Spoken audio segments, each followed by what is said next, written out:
వ్యవస్థను సమర్థిస్తున్నట్టుగానే ఉంటుంది. కుల వ్యవస్థను సమర్థిస్తే అందులో లోపం ఉన్నట్టే. అది హిందూ ధర్మమైనా సనాతన ధర్మమైనా.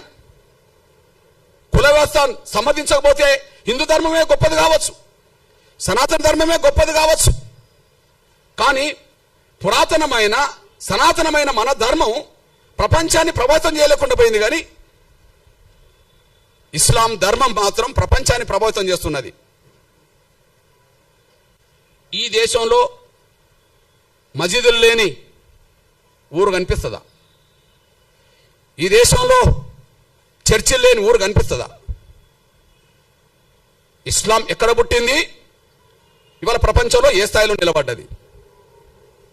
క్రైస్తవ్యం ఎక్కడ పుట్టింది, ఈ ప్రపంచంలో ఏ స్థాయిలో నిలబడ్డది?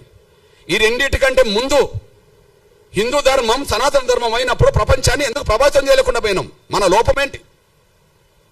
అఖండ భారత్ లేదు, స్వాతంత్రం కంటే ముందున్న భారత్ కూడా లేదు.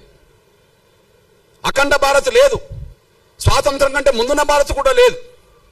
మన లోపాన్ని సరి చేసుకోకపోతే, మన లోపానికి కారణమైన కుల వ్యవస్థను రద్దు చేసుకోకపోతే ఇంకొక 100 ఏళ్లకు ఈ ఉన్న భారత్ ఉంటుందని గ్యారంటీ లేదు. వాస్తవం, సత్యం మాట్లాడడానికి భయపడాల్సిన అవసరం లేదు. ఎందుకు అఖండ భారత్ లేకుండా పోయిందో స్పష్టం చేయండి. ఎందుకు ఉన్న భారత్ కూడా భారత్ లేకుండా పోయిందో, స్వాతంత్రం కంటే ముందున్న భారత్ స్వాతంత్రం తర్వాత ఎందుకు లేకుండా పోయిందో స్పష్టం చేయండి. ఈ దేశంలో ఏ విశ్వాసాలు పెరిగినాయో స్పష్టం చేయండి. ఆ విశ్వాసాలు పెరగడానికి, విశ్వాసాలు గల ప్రజలు పెరగడానికి, ఆ సంఖ్య పెరగడానికి ఏం కారణమో చేయండి. ఎక్కడనో పుట్టిన ఇస్లాం ప్రపంచాన్ని ప్రభావితం చేస్తూ దేశంలో ఉన్నది కదా. ఆ ధర్మంలో లోపం ఉంటే ప్రపంచాన్ని ఎందుకు ప్రభావితం చేస్తుంది? క్రైస్తవ ధర్మంలో లోపం ఉంటే ప్రపంచాన్ని ఎందుకు ప్రభావితం చేస్తున్నది? మన ధర్మంలో సత్యం ఉంటే ఎందుకు బయటికి వెళ్ళలేకుండా పోయినాం? మన లోపానికి కారణం ఏంది? ఈ దేశ వ్యవస్థలో, మన ధర్మంలో కుల వ్యవస్థను ఎప్పుడైతే సమర్థించడం మొదలు పెట్టామో అక్కడి నుంచి ఒక మాయను మచ్చగా, ఈ కుల వ్యవస్థలో అందరూ సమానం కాదనే భావనతో ప్రత్యేకంగా దళితులను మనుషులుగా చూడకుండా వివక్షతగా, అంటరాని వాళ్ళుగా చూడడం వల్ల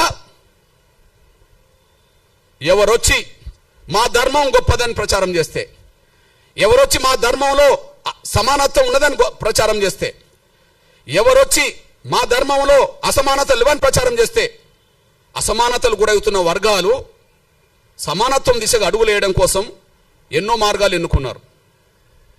ఇక్కడ మీ అన్నగా చెప్తున్నా నేను, 1950 ఆర్డర్, రాష్ట్రపతి ఆర్డర్ రాజ్యాంగ విరుద్ధం కదా. రాజ్యాంగ విరుద్ధంతో పాటు అది వివక్షత కదా. రాజ్యాంగ విరుద్ధం ఎందుకంటున్నా,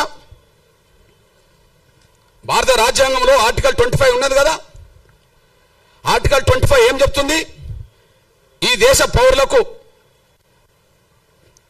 పౌరులకు వాళ్ళు ఇష్టమున్న మతాన్ని ఎన్నుకోవచ్చు, వాళ్ళు ఇష్టమున్న మత విశ్వాసాలు కలిగి ఉండవచ్చు అని చెప్పి ఆర్టికల్ 25 చెప్తున్నది కదా. ఆర్టికల్ 25 చెప్తున్నది కదా. అదే సమయంలో ఆర్టికల్ 14, 15 ఏం చెప్తున్నది? సమానత్వం హక్కు అని చెప్తున్నది కదా.